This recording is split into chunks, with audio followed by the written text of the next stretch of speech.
In the dusty outskirts of Bethsaida, a blind man sits alone, his world forever veiled in shadows.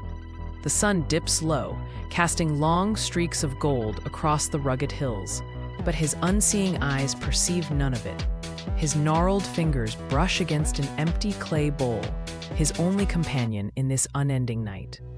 Villagers pass by, their sandals kicking up puffs of earth, their whispers about a miracle worker named Jesus slipping past him like the wind.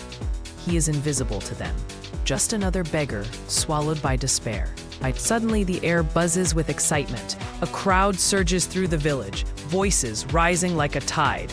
"Jesus is here!" they cry. The blind man's head snaps up, his heart pounding.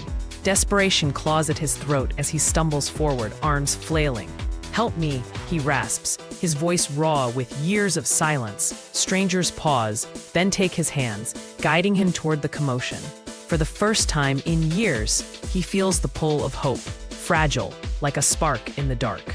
Jesus steps away from the crowd, his eyes locking onto the blind man. Though unseen, the gaze is felt like warmth. Gently, he takes the man's calloused hands and leads him beyond the village, where the clamor fades. Then, a moment both strange and sacred. Jesus moistens his fingers with his own saliva and presses them to the man's eyelids. The touch is tender, yet charged with power. "Do you see anything?" Jesus asks. The world remains blurred, but it is no longer black. The man blinks rapidly, his breath catching. Shapes emerge, swaying like ghosts, indistinct. "I see people, but they look like trees walking," he murmurs, disoriented.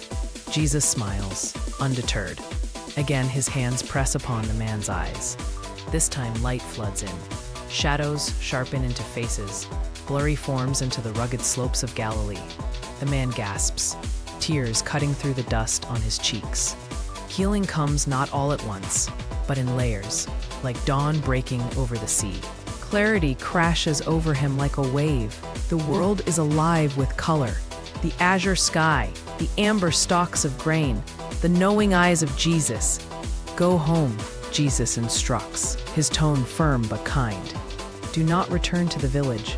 The man nods, his joy too vast for words. As he walks away, he turns once, drinking in the hills now ablaze with sunset. His steps are light, his heart fuller than the begging bowl ever was. Despair had been his cry, sight his answer.